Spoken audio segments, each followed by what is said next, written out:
বিগত 2টা বছৰে ঠিকাদাৰৰ হেমাহিৰ বাবে জিয়াটো ভুগিব লগা হৈছে ধেমাজিৰ কেইবাখনো গাঁৱে। এই মুহূৰ্তত মই উপস্থিত আছো ধেমাজি হেচুলি গাঁৱত। আৰু হেচুলি আৰু জালভাৰীৰ মাজত যিখন দলং, এই দলংখন বিগত 2 বছৰে সম্পূৰ্ণ কৰিব পৰা নাই ঠিকাদাৰে, আৰু যাৰ ফলত এতিয়া জিয়াটো ভুগিব লগা হৈছে স্থানীয় ৰাইজসকল। আৰু ইয়াতে যাতায়াত কৰাত বিভিন্ন ধৰণৰ অসুবিধা তেওঁলোকে সন্মুখীন হৈ আহিছে। দলংখনৰ ক'বলৈ গ'লে আপুনি পাৰ্চেণ্টেজ হিচাপত ক'বলৈ গ'লে কাম হৈছে 30 বা 20% কাম ইতিমধ্যে সম্পূৰ্ণ কৰিছে, কিন্তু বিগত 3-4 মাহ ধৰি ইয়াতে কাম বন্ধ হৈ আছে, যাৰ ফলত তেওঁলোক চিন্তিত হৈ পৰিছে। কাৰণ বাৰিষা সমাগত, আৰু বাৰিষা হোৱাৰ লগে লগেই এই যি খুৰ্দাৰ যিখন নদী আছে, জীয়াঢলৰ পৰা ফাটি অহা কাংকু নদী, এই কাংকু নদীখনে ইয়াত আচলতে বানৰ ত্ৰাস সৃষ্টি কৰে। তেনেস্থলত এতিয়া চিন্তিত হৈ পৰিছে এই দলংখন সম্পূৰ্ণ নোহোৱাত। আমি স্থানীয় ৰাইজ আছে তেওঁলোকৰ সৈতে কথা পাতিবলৈ চেষ্টা কৰিম যে কেনেকুৱা ধৰণৰ সমস্যা হয়। আপোনালোকৰ এইখন কোন গাঁও বুলি কয়? হেচুলি। আপোনালোকৰ এই দলংখন কিমান দিন হ'ল বনোৱা? 2 বছৰ হ'ল।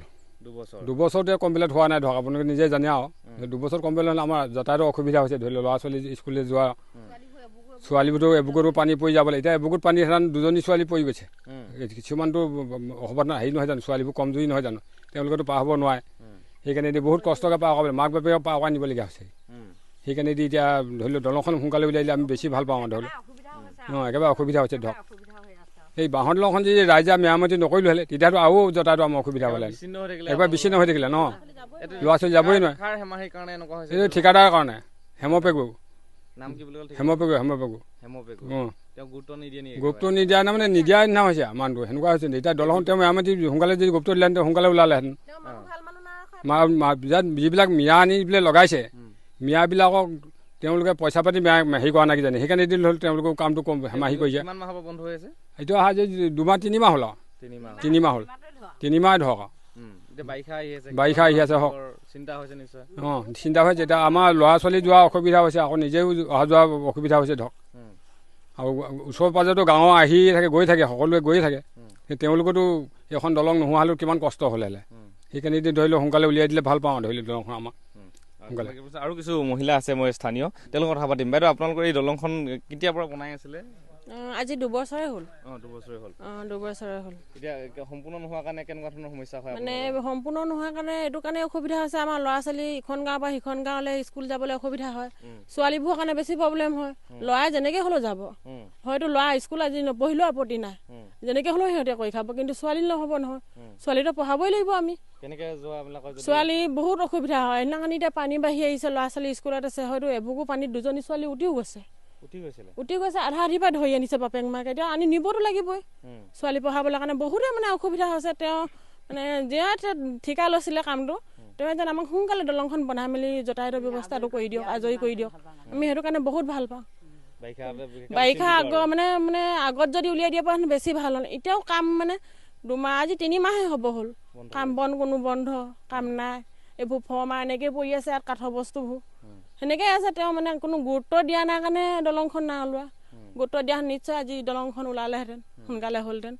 তেওঁ মানে এতিয়া তেওঁক কি ক'ম, আমি এইটোৱে আহ্বান জনাইছোঁ যে আমাক দলংখন সোনকালে উলিয়াই দিয়ক। গাঁৱৰ স্থানীয় মানুহক, চৰকাৰক এইটোৱে কৈছোঁ যেন আমাক গুৰুত্ব দিয়ক অলপ। আমিও হেৰি কি কয়, আমি গুৰুত্ব দিলে ভাল পাওঁ। কেলৈ আমাৰ বহুত অসুবিধা হৈছে, ল'ৰা ছোৱালীৰ কাৰণে প্ৰব্লেম হৈছে। ইখন গাঁৱৰ পৰা সিখন গাঁৱলৈ যাতায়াতটো বন্ধ হৈ থাকে। বাঁহৰ দলঙৰ কোনো ভৰসা নাই, পানী হ'লেও উটুৱাই লৈ যায়, একেদিনাখনেই লৈ গুচি যাব।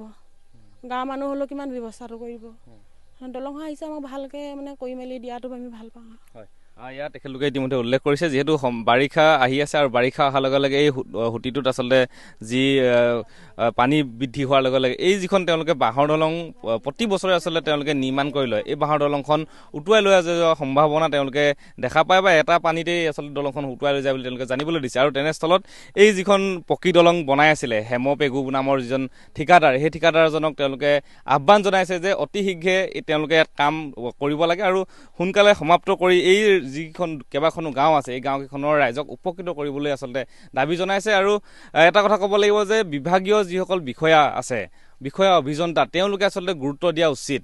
কাৰণ এই দলংখন তেওঁলোকৰ এক সমল, আৰু ইয়াত এইখন দলং নোহোৱাৰ লগে লগে তেওঁলোকৰ যাতায়াতত আচলতে বিঘ্নিত ঘটাৰ পৰিলক্ষিত হয়। তেনেস্থলত বিভাগীয় কৰ্তৃপক্ষই আচলতে এইসমূহ ঠিকাদাৰৰ ওপৰত গুৰুত্ব দিয়া উচিত, আৰু তেওঁলোকে দাবী জনাইছে যে অতি শীঘ্ৰে দলংখন নিৰ্মাণ কৰি এই ৰাইজক আচলতে উপকৃত কৰে যেন।